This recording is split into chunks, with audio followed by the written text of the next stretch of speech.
Did you see something? It starts saying we are live. All right. So did I look good? Like, is it light too intense? Hair look good? No nose hair. We have to dance a few moments because the reason I have to dance because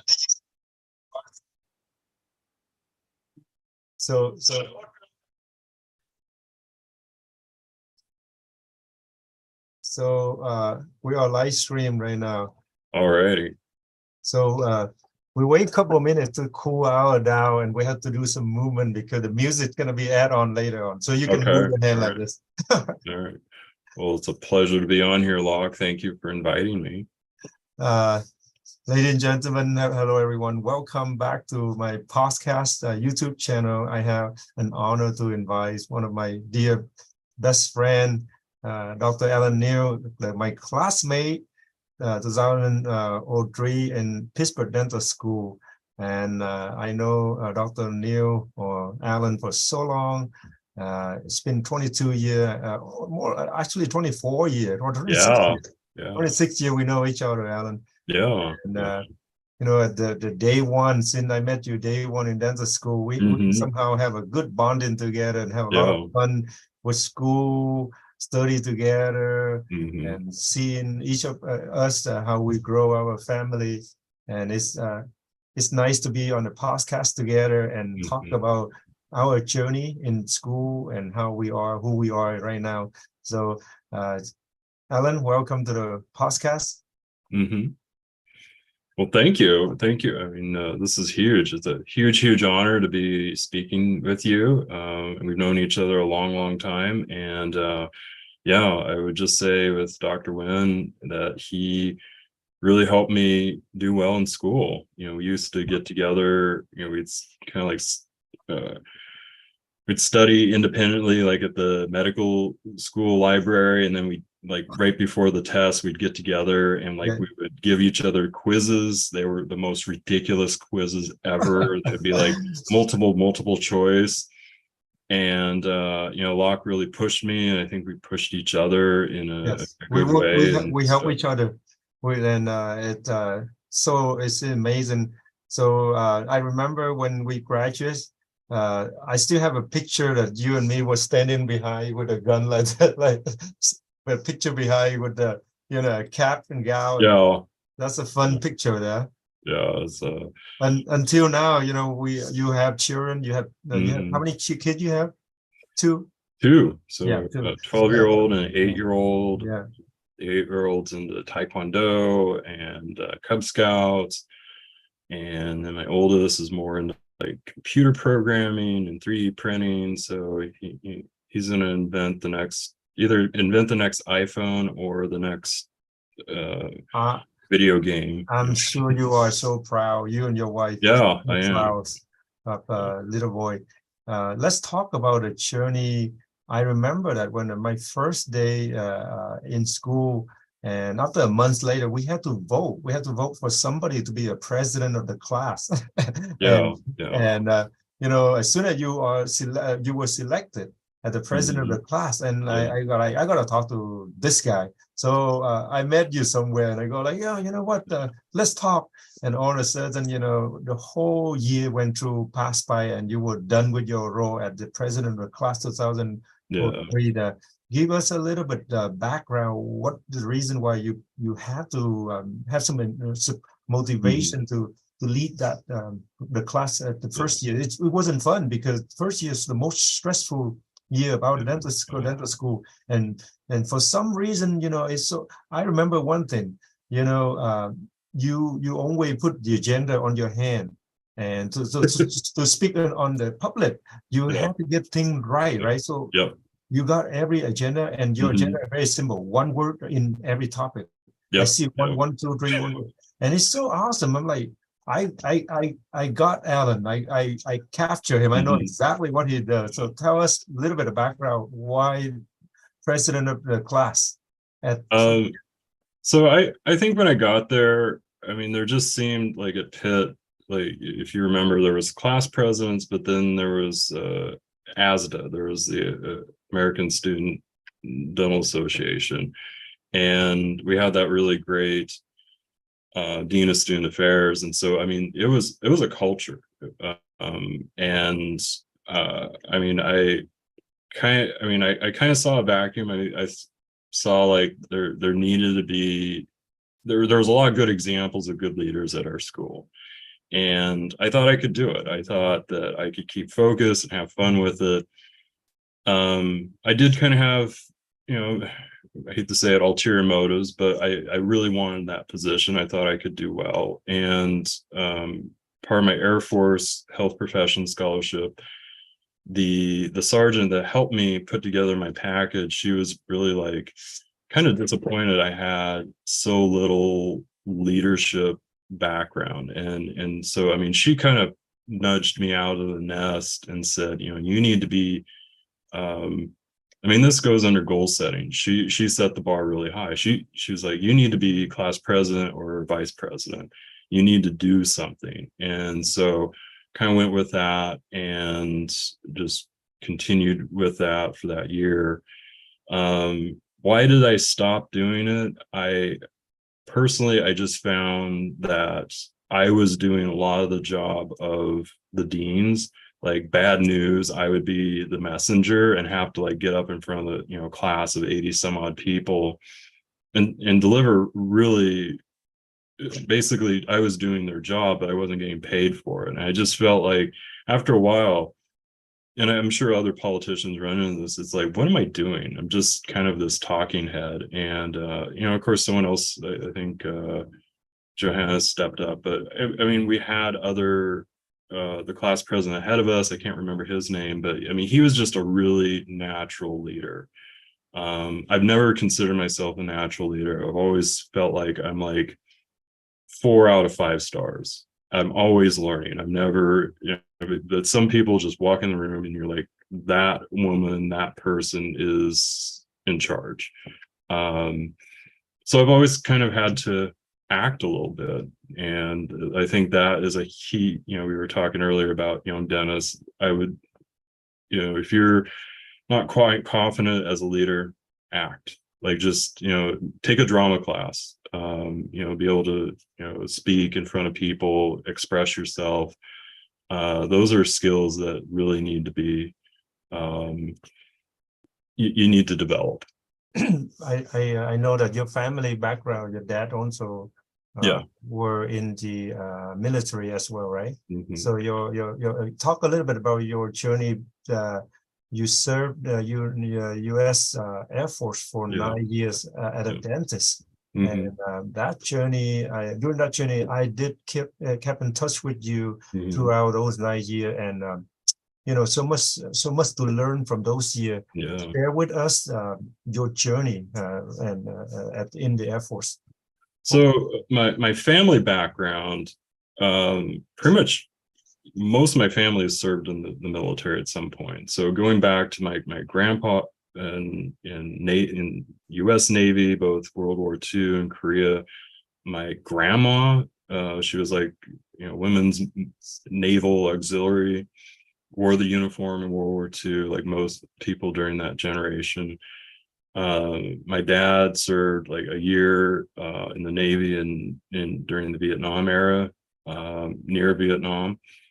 And then my uncle, he was Army and he served near Vietnam and Guam. And he was a big influence. I'll talk about him a little bit later.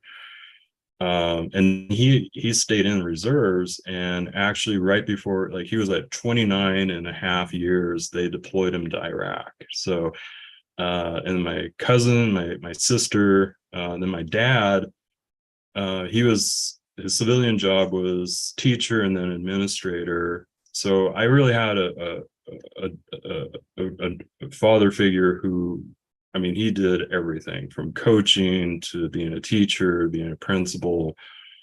I thought I wanted to go into teaching, but I think, you know, in the early 90s, we we're going through another recession where, you know, it's a little bit like today where going to college wasn't a guarantee that you're going to get a job. Like, you know, business education, and also back then, the competition to get a teaching position. Like my dad said that like there'd be 30 people applying for one position, and then they narrow it, and then there'd be 20 others that would apply too that they wouldn't consider, and they'd have 5 to try to select from. And I mean, it was just, you know, you had that baby boomer generation, so teaching wasn't really my dig.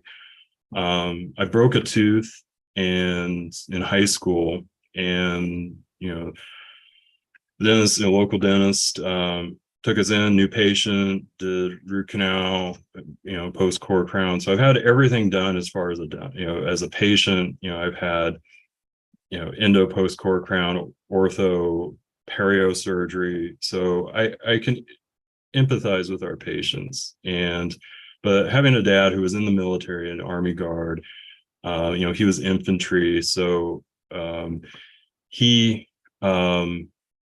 did really, you know, help me, influence me on that. So yeah.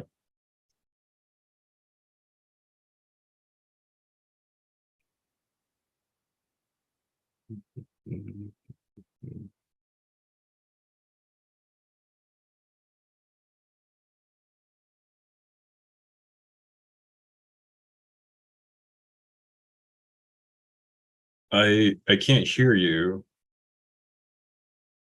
Oh, keep going, brother. Keep All going. right, Keep going.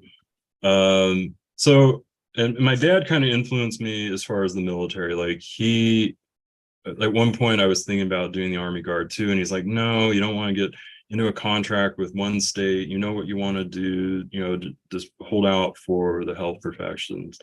I applied for all 3 branches.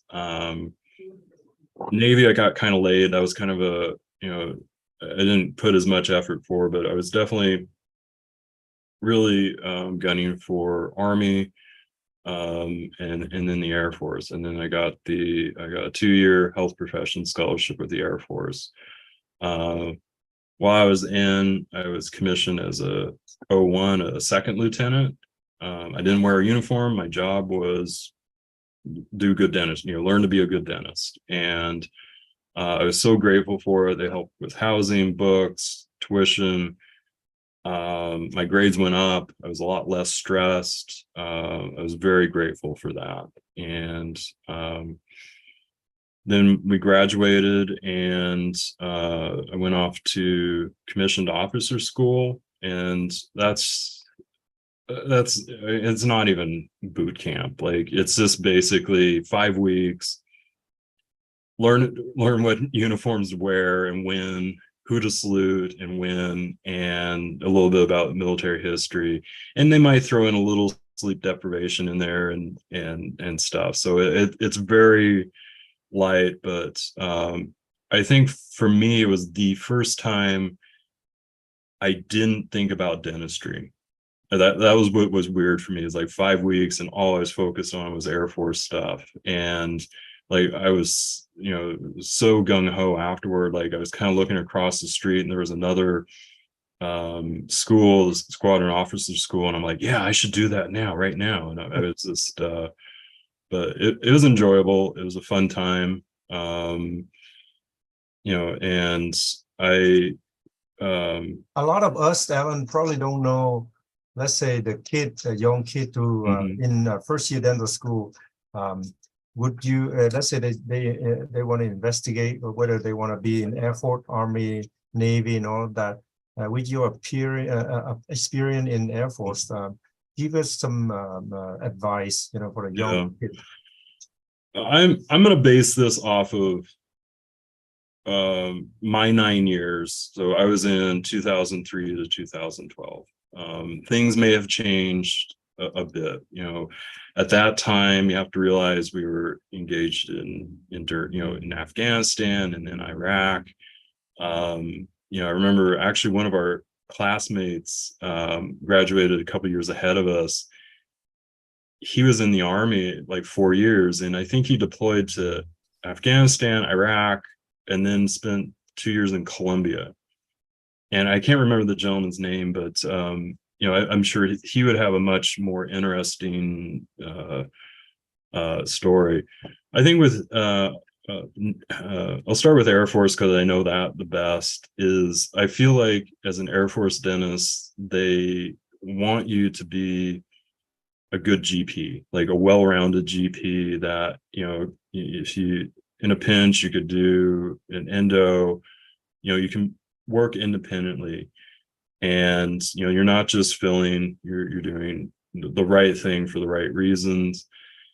The best way to describe Air Force and kind of military dentistry is it is the highest quality public health dentistry.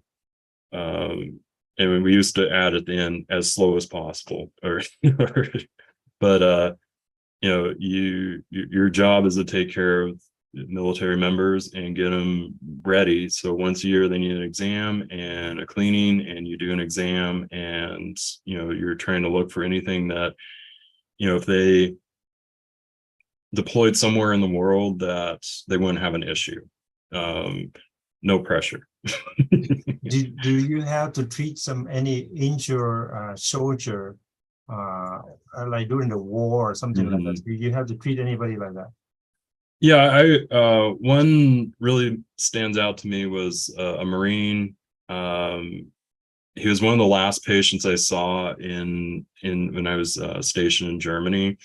So he had been injured. He had some fire injuries, and he was out of commission for about 2 months recovering. And, the last thing to do to make him complete was a crown on the front tooth. And that was just a huge honor to be able to do that for him. So Air Force is a little different, where we try to do is, I think all of them try to do this, but Air Force is really good at getting people ready to deploy and keeping them from having issues downrange. Army usually deploys dentists with their troops. They tend to go in groups. But I think if I was going to say something, the Navy seems to compartmentalize things a little bit more, that general dentists are kind of just exam and fillings, and then everything else is kind of pushed out to the specialists. Put in the comments may be different nowadays, but that's just one person's perspective. I've talked with a lot of other folks, and I probably shouldn't say that, but anyway, give us some positive experience in the Air Force that you pick it up and you remember forever, you never forget, and it's become part of your life, things like that. Are you talking like clinically, or just in general, everything, anything that is impact your life? One thing I had written down was my first CE I ever went to was about my first CE out of dental school was about implant overdentures. And I remember going there, and there's about local dentists, and some of my fellow dentists were there. And I remember learning about FAGD, what the fellowship meant. And I remember I had 2 older dentists, and they had regrets, and that really stuck with me, that they regretted they didn't get those sooner. That really lit a fire under me as far as like getting the fellowship. And one of them was, or actually both of them were AEGD 2, so Advanced Education General Dentistry 2-year program, Air Force. And that's a 2-year AEGD residency, and they are just sharp. Like, you come out of that, you know your dentistry inside and out. And one of them was like, yeah, I could do a master's, and the other one's like, yeah, I could do. And he's like, no, you can't. And so they were having this little like professional thing, but it stuck with me, and I was like, I'm going to get my fellowship as soon as possible. And that's 500 hours. You take a test. I would say the young dentist, that is a good goal. But I consider it a false summit. That a lot of people, I think it's a good, noble goal, and I'm part of Heartland Dental now, and they really emphasize, I think about 8% of Heartland dentists are fellows, mastership is where you really put things together. You know, that, you know, 1,100 hours, 400 hours of participation, hands-on, is really going to set you up there.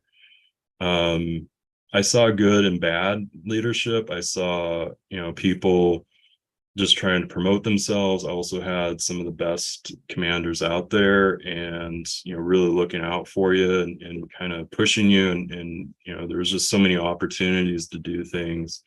But, you know, I would say one of my most favorite things to do was to go for a run on base when the planes were flying. I was at Shaw Air Force Base in South Carolina. I go run along the flight line, and you had this air show. You had multiple aircraft coming in and going, and you were part of that. You know, the people working on it, you worked on that.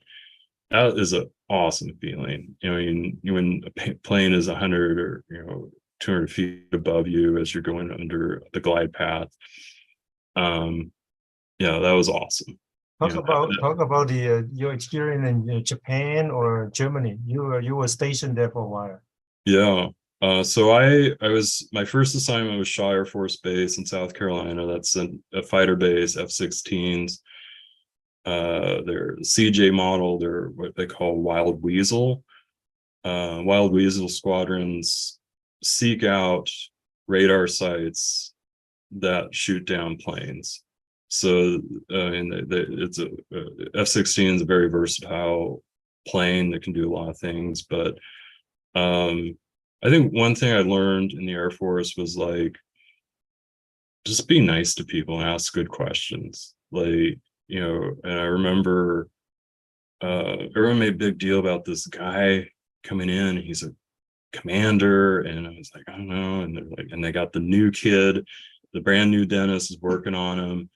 And I remember it was Colonel Stilly, still friends with him. And, you know, he's this lieutenant colonel, and he's just this air warrior. And, you know, it's hard to stay in the cockpit in the Air Force, you know, but he achieved that. And I remember asking him, what plane do you think, or what enemy plane scares you the most? And I thought that was a good question to ask, you know, someone of that level of experience. And he said a MiG-21. So that's a Vietnam era. You know, they used that a lot in the Vietnam War. And he's like, you know, it doesn't have active radar. You know, it's a man and a missile. It's got 2 missiles on it. Pop up behind you, super maneuverable. That was one that he said. But yeah. So my first, usually the track for people going in the Air Force is you go to an AEGD, so you go to residency first. We were in this flux, like they were trying to fill spots, and so they had what they call direct ascension, so civilian dentists who wanted to serve in the Air Force. And something to incentivize that, they gave up some of those slots for the new guys for these more experienced dentists. And I kind of got caught in the middle of that. And so, but they opened up this one called a B program. And so it's an AGD one, but there are seasoned Air Force dentists that go into this. And I did that, and that was a good experience. I would say, you know, I talked about good leadership and bad leadership. I mean, what I'd say to young dentists is that your dental school taught you really well.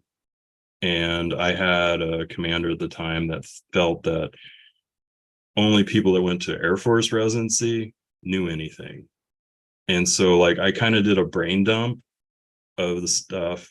And you and I went to a good school. I mean, the University of Pittsburgh School down Madison really taught us well about a lot of things. And, you know, you don't know it until you put it all together. But then I went to my residency, and I was realizing well, the stuff they're teaching me is the same stuff I was taught in dental school, and so I'm having to almost like relearn everything.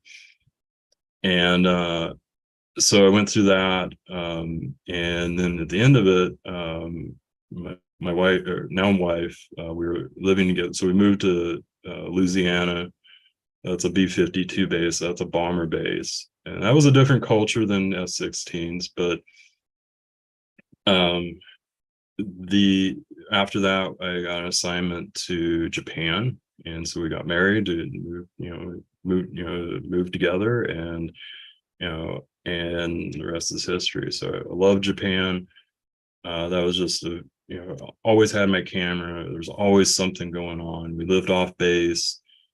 We called our house the Technicolor bonsai house, because there's every different color. And I mean, Japan's just amazing. The festivals, the people, the language, the culture, and you always had your camera ready. So Did you get to go around Japan? yeah, we traveled a lot, and we got really close. The people that we were assigned with there, we're still great friends. Like like we just look for opportunities to get together and be like, oh, it's someone's birthday.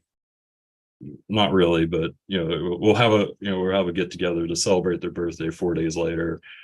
And all those people, like anyone could call us up and we could take care of their family.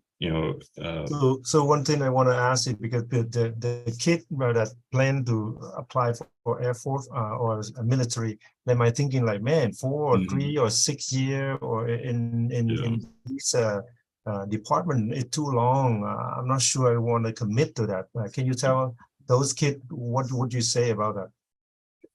I would say you're going to get so much experience that you're going to get real world experience. You're going to come out a better leader, a better dentist. What is nice, like I went to that residency, I was being paid captain probably over 3 at that point. So like I was still getting paid the same, if not a little bit more than my first assignment, and I was getting an education. I mean, that's just awesome.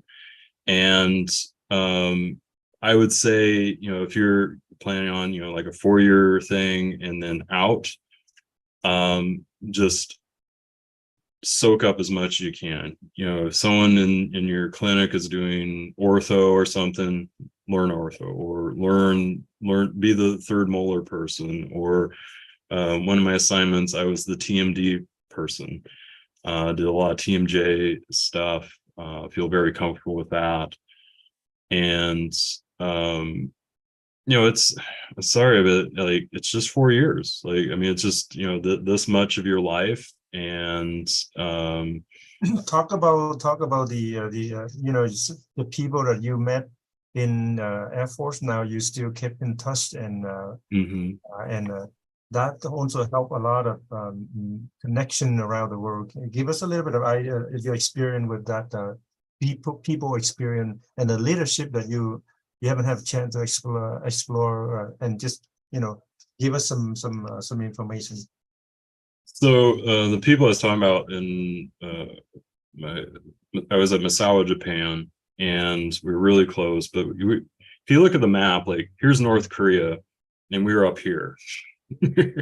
So we were actually north of North Korea, and that was when they were just starting to pop off missiles and stuff. And so my point is that it was kind of a high tempo, serious. We're not in Korea, but we're near it. And just being isolated, like we're 400 miles from Tokyo on the big island of Honshu, and just had some incredible leaders. I had some duds, but it's just amazing. Some people put in a situation, either they thrive or they just survive. And that particular group of people, we were just really close. We knew each other inside and out, and now we still communicate and stuff. So it's awesome. So Alan, you know, the big part of the Air Force is the training to be a leader for the society, for the department, and for the practice. Give us some sense of how is that training and experience that you come out from that. Yeah. So I think one big thing is you go through commissioned officer training, and then the next level is squadron officer training. So that's learning to be a leader in a squadron. That's like the main group that you're associated with. Like, you might be a part of a dental squadron or a wing or like a fighter squadron. That's the smallest unit. Like you have a commander, and then they have this pyramid of rank and structure, but like the commander is the one making the decisions about whether you go on leave, whether discipline you, whether help to groom you. But the I forgot what you're asking. Sorry. Leadership. Talk about what you learn. How can the kid gain from the leadership or any key point in leadership you want to mention? So I think one of the big things is additional duties. So in the Air Force, you have your job, like as a general dentist, and then you have your combat job, which I was triage team chief. So I had this group, and we would have these military exercises, like these base-wide exercises. And I mean, they're using real-world planes and launching missions, but we were simulating getting, nerve agent attacks, maybe an assault force. You're wearing all the chem gear, and you're just going through the motions of, this part got attacked, and then we were in the med group, and so they'd bring in these patients and we'd have to triage them. So I must have done that like 20-30 times. I spent a lot of time in a gas mask. I thought when I left the Air Force, I would never have to, think about that stuff. And then COVID hit, and I was like dusting off the mental Rolodex in there. I'm like, okay, well, I guess I'm gonna have to really use this now. That really helped me out in COVID. And then but the additional duties, like within a dental clinic, there's preventive dentistry, someone that's in charge of identifying the different squadrons on base that might be high cavities risk. Like you might have your aircraft maintainers, they're 24-hour shifts, they're trying to stay alert. I put the security forces in there. They drink a lot of Mountain Dew or energy drinks, and you just might have to do a little briefing at their commander's call and be like, hey, we realize you're doing your job, but maybe rinse afterward, or maybe not sip on that. I would have my little spiel, like every time you take a sip of whatever energy drink or Mountain Dew or soda, your mouth is acidic for 20 minutes. And if you do that 2 or 3 hours, it's 2 hours or 3 hours plus 20 minutes, and be like, oh, okay, good. And I did infection control. I did trying to remember all the little additional duties, but they were challenging. Like, I mean, you had to be able to look at rules, interpret them, execute them, make sure you had like local, like internal operating instructions that fit your particular clinic. And you didn't want to write yourself into a corner.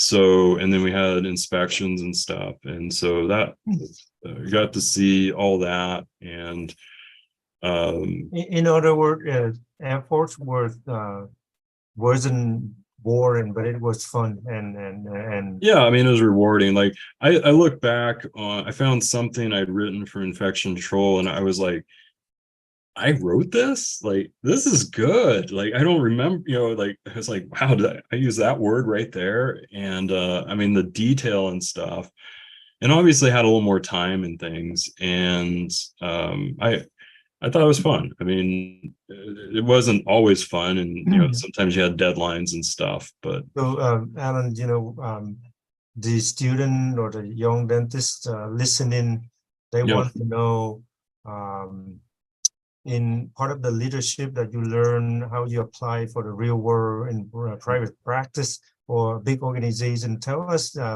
what are your advice, how they going to improve their leadership skill Mhm. or management skill and all of that. We need that at a dentist. Give us Yeah. some. So one thing I learned was to be nice.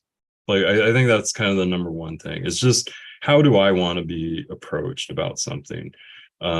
Learning to field someone that's upset, to realize when someone is upset and they're talking to you, they are talking to you. This is your last chance to kind of manage that.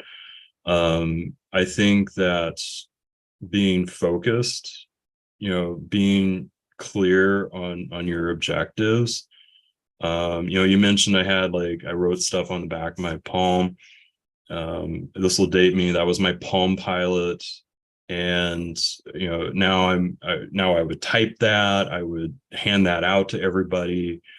You just learn these things. But I think one leadership opportunity I had, it was a I thought at the time it was a doozy, was I was put in charge of dental radiology. So we had just implemented digital x-rays, and I had these two sergeants, and one of my friends, she went in and she's like, look at this list of stuff, nothing's getting done. And I ended up getting handed that program, and I'm like, oh boy. And so I went in one day and I was like, I showed them the list, and I said, I put this in order of things I want done. And I just gave them 3 things to do. So I took this big long list, reduced it down to 3 things. And I looked at that list and I go, this is 6 months of stuff. And the predecessor, she was like, she wanted, like, nothing's getting done. I keep going in there, nothing does. She's real frustrated. But I was like, after 6 months, we had what we needed. And I think that, little opportunities like that. I would say one thing coming out of the military is I had to tone down, like, how I talk to people. Like, it was almost like an art form of getting chewed out. And in the military, like, you have a group, you have this group of people, and you have a mission, and you have to get things done.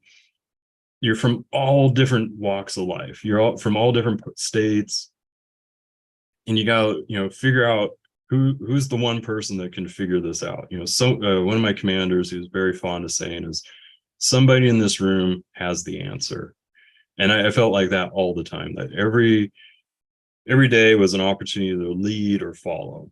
And I remember he was or sorry, back to the radiology thing, like, eventually after 6 months we got it done. But yeah, I mean, and then as far as leadership, and one thing I did, I didn't finish squadron officer school.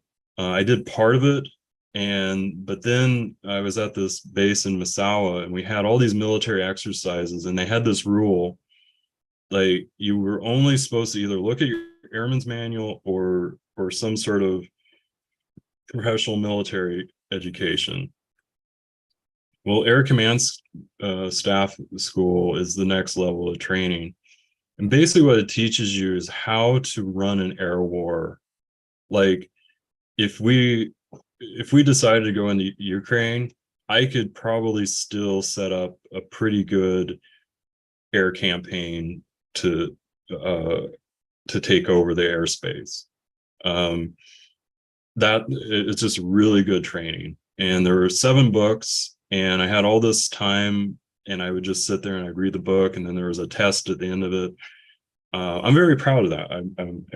It was correspondence. It wasn't in residence, but I finished that, and that's something that stayed on my resume. It's one of the one of the things from the Air Force I'm very proud of that I accomplished. So that was a big mountain to climb. It was 7 books. They're all 300 or 400 pages. So wow. Alan, give the young kid dentists the advice they need to be to receive for being be more practical in dental real world. yeah. What are the things that you advise in the past that you see that it helped you? Mm-hmm. I think one of the best lessons I could talk about, and I wrote this down, I wanted to bring this up, and I wanted to talk about socks. General Patton helped reclaim, liberate France and part of Germany and Czechoslovakia and Luxembourg, and he's very famous. And one of the things he was criticized as being a micromanager. Yet with the socks thing, there's over management. So you want to go from being a micromanager to being an over manager. So what General Patton did is he had a standing order. Anytime the soldiers got food, they got a fresh set of socks. He had been in World War One, and in World War One, 18 to 20% of the casualties were trench foot. So the Army lives on its feet.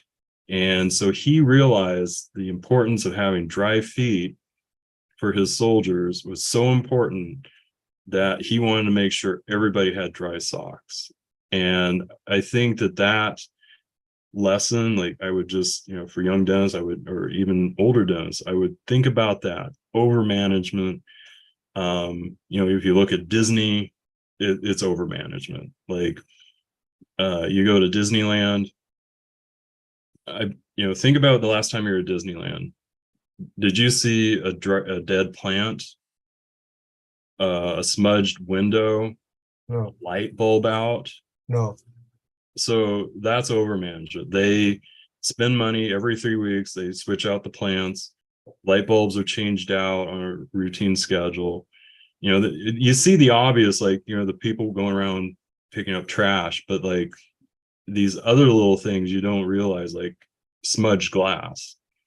So over management is good. How does your office smell like?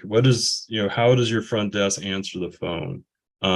So I would say a good example in the dental office, and this can apply to whether you're a DSO, your private practice, your new dentist, old dentist, I would say answer the phone after 3 rings. A person answers in your office, answer the phone. There's no need for an answering service. In my office, I will answer the phone. Usually sometime between like 10 and noon, or between patients, I'll go back to my office is near the front desk. So they're checking patients in, checking patients out, presenting treatment plans. My assistants are turning over rooms. I'll answer the phone. I like that point. So dental care can be Dr. Neal, or I usually just dental care can be, I can help you. And sometimes they'll recognize me, but I remember one of the first times I did that in my office, or maybe it's one of the times I actually remember, but an endo office called, and the receptionist's comment was, "Oh, you must not be very busy." And I was like, "No, actually, my front desk is presenting a treatment plan. Everybody's busy. Every chair is full. I just happen to be next to the phone and thought I would answer it and help you out." Actually, I learned a lot when I pick up the phone, and every time I pick up the phone, I learn something about my office operation. How something could be good, could be bad, but that's the only way for us to verify or check on the operation, how we do, including our dentistry that we do daily. So yeah, I pick up. I think secret shoppers are good, or even Mhm. like my wife will come in and like I'm like, how do you just I think also as a dentist you need to have kind of a I want to say thick skin. I think thick skin means that like you're not receptive. I think you need to be open to um facts. I think you need to face the brutal facts. um I think that's from Good to Great. The book Good to Great is face the brutal facts and correct them and and do something with that.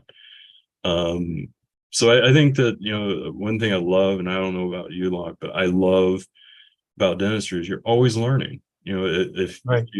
If you're not learning, you're bored, you're frustrated. Yeah, it's true. Dentistry is a lifetime career and a Yeah. lifetime learner. So it's beautiful, Yes, I Mhm. every that's what we call we practice dentistry and we practice medicine, and because it's not only science, Yeah. but it's part of it is the skill set that we learn, and the experience that we experience on human being. Every human is unique, Hmm. their personality, their biological development, Hmm. DNA is different from one person to another. So, when we talk about dentistry, it's very complex. A lot of Hmm. young dentists, sometimes they think that simply learning from the book or the textbook, even they get a straight A, it doesn't mean that they will be successful in the real world dentistry. Yeah. It does require a mentor. Hmm. It does require experience, encounter with the difficulty, and then overcome, and keep going. You agree with that? Oh yeah, definitely. And then I would also say as a dentist that you need to learn beyond just being a dentist. You need to Mhm. look at what your office manager is doing. You need to look at what your front desk is doing, understand insurance, understand what your dental assistants are doing. Um, Currently I'm in process of relocating to a bigger office, and going through that design process has been very eye-opening. Mhm. And like I can look at a design and kind of see the pathway of a patient. I can see bottlenecks. I can see how the assistants, it's like, okay, let's look at this room and how are we going to get a scanner in there?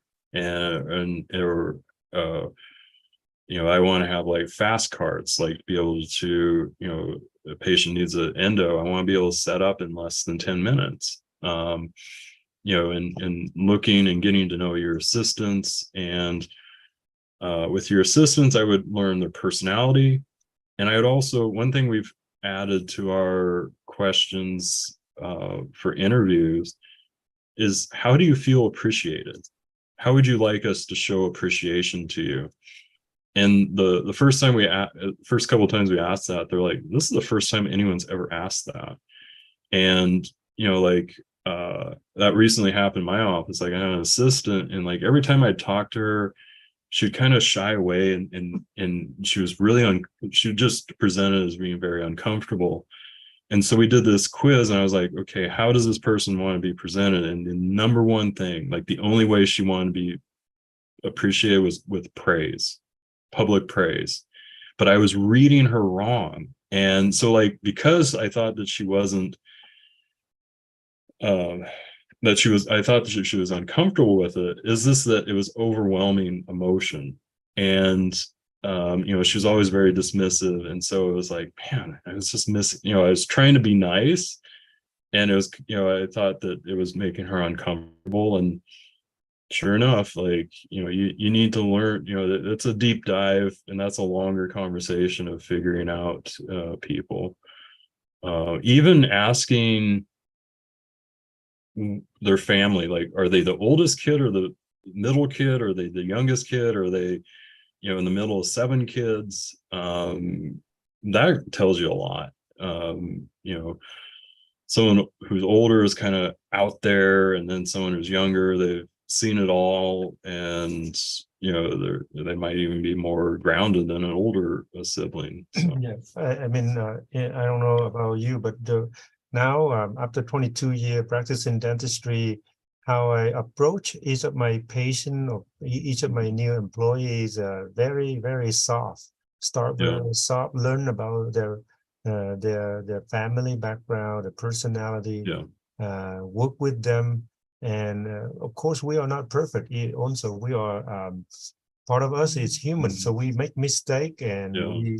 we learn, and so we build a team, what we want, but we also have to have ability to open up the channel of communication and break any block that block us come together as a team. Yeah. Mhm. So Alan, it's been an honor to Yeah.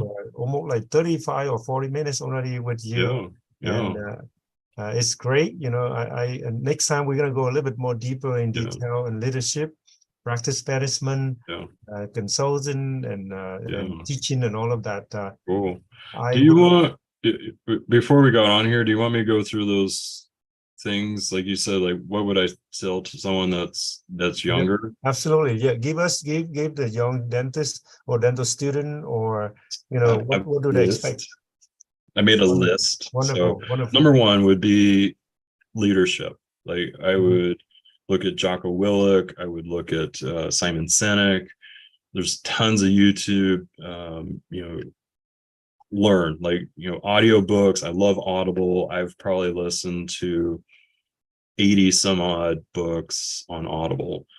And that's just, I have 30 minutes to the office and 30 minutes, about 35 on the way back. I've covered a lot of ground with that. So podcasts, again, Jocko is awesome. And then I do have a book to recommend that really helped me out when I was in Put it closer to you. Put it closer to you. No, closer yeah. to you. Yeah, that's it. All right. That's So it's wonderful. Patent on Corporate Management Mm, by Alan Axelrod. So wonderful. this is an older book, Uh-huh. printed back in the 90s. Yeah. But this thing, like, I'll just show you, like, that's where I got the sock thing. But each chapter is just super short. Mm, And I have, as a leader, you're going to have downtimes. You're going to need inspiration. And that's one of my favorite books, Patent on Leadership, Strategic Lessons for Corporate Warfare. So I definitely recommend that one for young leaders, whether you're a new dentist, old dentist, PMO, or office manager, whether you're, assistant. I think everyone should read that book. But I think the other piece of advice I'd give young dentists is get a personal financial advisor, or a fiduciary is the more appropriate term. Have them figure you out. Have them figure out your psychology, where you are financially, what you want to do. Do you go with plan A? I'm going to pay off all my student loans, or am I going to go with plan B, maybe slower, but I'm going to put more money away so I have more time to accumulate interest? Totally up to you. But I think that every new dentist in the first year out of school needs to go and see a personal financial advisor. Just kind of set you straight, figure you out. I would say a fellowship in the AEGD, the Academy of General Dentistry, is a good goal. mm, You're asked, I'll go into that in just a second. And then as far as new dentists, I would say pick 2 things to implement in the next 12 months, whether it's Invisalign, faster crowns, gentle injections, extractions, third molars, sedation. Just pick 2 and stick with them. I mean, there's just so much to learn, but just pick 2 and implement. Pick 2 to implement. And that means going to CE. That means getting your team on board. Don't go in Monday morning and, guns blazing. We're going to implement Invisalign and molar endos. ease them into it, and then I would say a mentor, somebody who is nice, who's successful, someone that's going to give it to you straight, someone that is not going to sugarcoat it. A lot of times you'll talk to dentists and it's just like, man, you're not telling me the full story here. But when I say nice, you want them, how they present themselves to the patient, but also behind closed doors. You don't want this negativity or snide comments or anything to come out or be part of your thoughts. Like you want your brain to be this pure vessel of, good, solid dentistry, nice. And kind of last thing, I would say learn to act. Like, you're like, I'm not a leader. Well, you got to learn to act like a leader, and when I was in undergrad, I took a drama class. I was so in a shell. I couldn't get up in front of people, but my buddies, we would kind of act out things from shows and stuff, and that was just the best thing ever. And one of our first assignments in drama was to get up in front of the class and talk about yourself for 3 minutes. Not like your resume, but what makes you tick. And that is, if you can do that, you can be real. You can be able to speak confidently with people. But I would say, kind of back to the fellowship, for me, like you were talking about, benefits of the Air Force. We graduated in 2003, right? At the end of 2003, I found some document. I had like 150 CE hours by the end of my, like I hadn't even been in the Air Force like 4 or 5 months, and then the residency got me 250 or 300. So I'm one of those people, like with a fellowship, like that just came, because I was interested in learning and had a lot of opportunities as both the dental corps as a dentist and then also as a medic. So I had a lot of AMA credits, but a lot of those didn't count. And I think it's very attainable. But like I said, the fellowship is, you got to view it as a false summit. It's a good achievement, but you should go for the mastership as soon as you can. So. All right, Locke, this has been wonderful. Is this a good stopping plot? You got any more I questions believe for so. me? I think our time is running out, and I really appreciate your time today, brother. Yeah, yeah, I can't wait for us to invite a couple other people. We're gonna host a yeah. couple similar topic.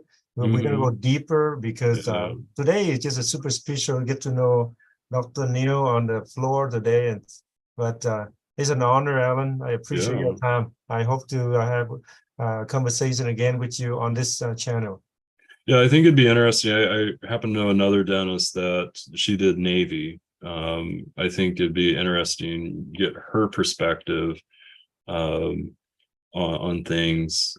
She's That's definitely a good idea. I'm gonna bring a couple of classmates together and let's do that. Have a good day. yeah. Take care.